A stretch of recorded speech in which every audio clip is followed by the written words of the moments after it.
mantras or chanting. Ah. The way I understood of mantras, and I never really got chanting. It was when I first started my spiritual path in the future sometime, because it hasn't actually started yet.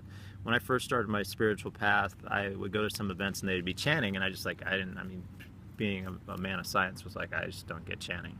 And it was explained to me that there's lots of energy put in certain words over time. And being a wordsmith, that made sense to me. So there's lots of energy, negative energy, that's put into the word Hitler for a certain reason. And there's lots of positive energy that's put into the word God for a certain. So all these words, even if you don't understand the words mentally, or if you don't speak the same language of it, there's lots of chi, lots of positive, high vibrating energy that's put into these words. And even the children's book that I write, the pattern, the space, the pattern that the words are putting in, I'm setting intentions of putting high levels of chi into those words. Even if they're in a place, like sometimes I post stuff that doesn't make sense, but there's lots of chi in the rhythm or the space that they're putting in, even if it's absent of grammar. Mm-hmm. Sure. How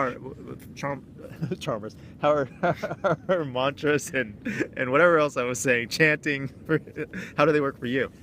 Well, I have had some experience with mantras. I was reading the Ribu Gita, which is Gita means Song of God.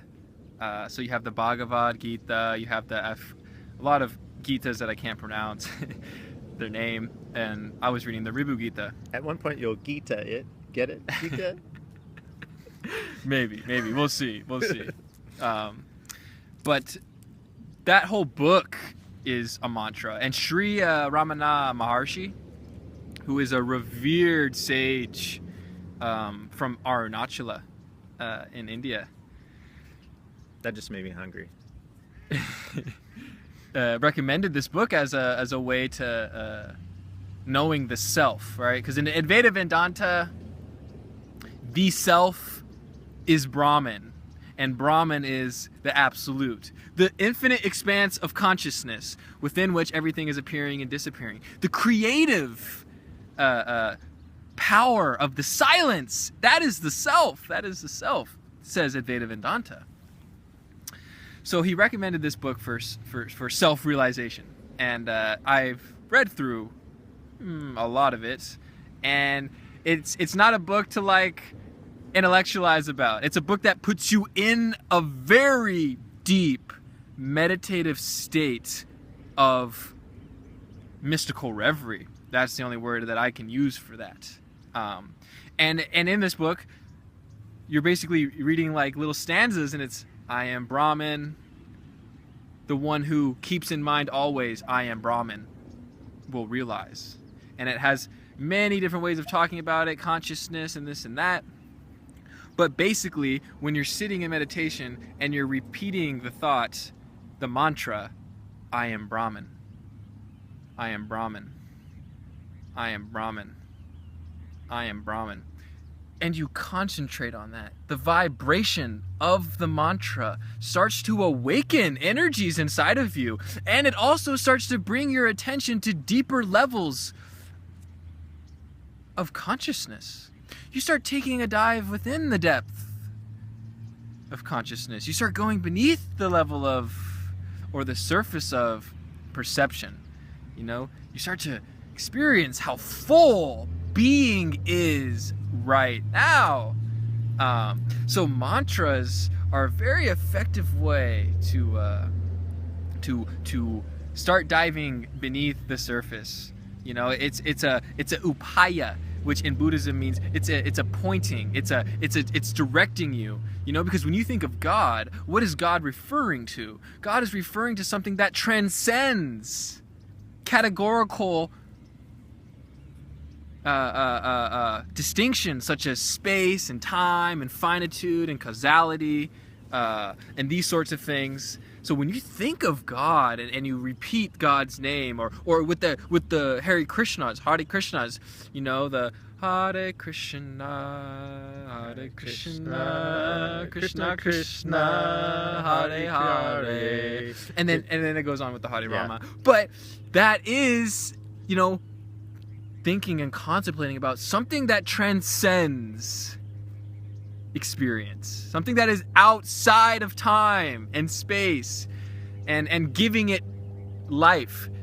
That which is outside time and space is giving life to the experience of time and space, which can be tied in with the Kantian epistemology of space and time being pure forms of the sensibility.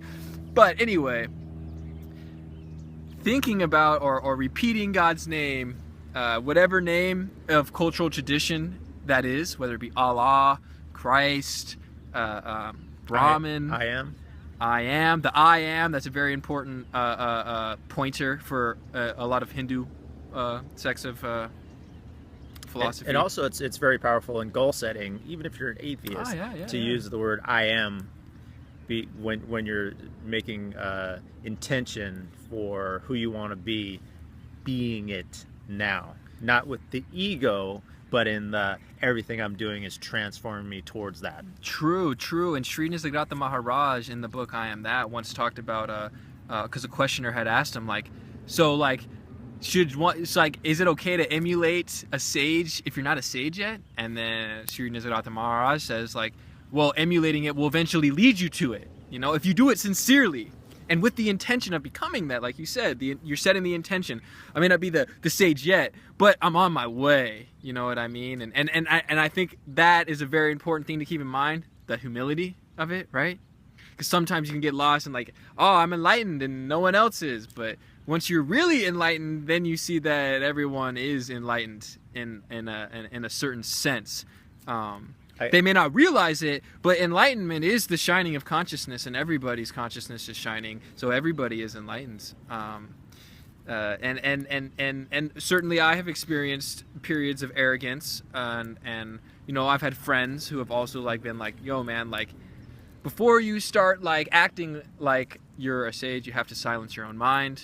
And that's not a necessity, but it's certainly a very important thing to keep in mind on this path is to remain humble and try to speak from your own experience and try to speak from a place of sharing, right? Like, I'm sharing with you a little bit of my own experience, and I'm also sharing with you a lot of the visions, the seeing of other people like Osho and Sri Nisargadatta Maharaj, Sri Ramana Maharshi, Mirabai, Hafiz, Kabir, all of these people, you know, Tagore, you go on and on and on and on and on. So I'm just a vessel, a lover of life, a lover of wisdom, and I'm just sharing with you that love, you know what I mean? And sometimes I get lost in thinking that, like, oh, I'm a sage, but we're all sages, you know? We're all our own sage.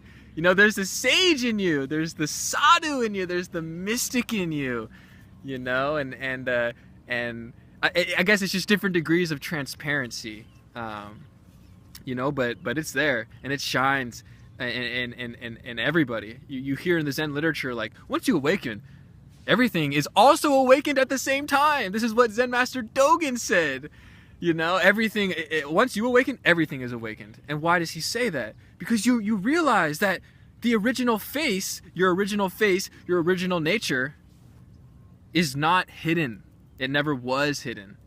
You can put a finger and cover the sun, but look, the sun's light is still everywhere, even though you're not knowing where the light's coming from because your finger's covering it. You know, you cannot cover up that shining. You cannot do it. No amount of ignorance does it, because the ignorance is also being illuminated in the sunshine of consciousness. Can you feel that?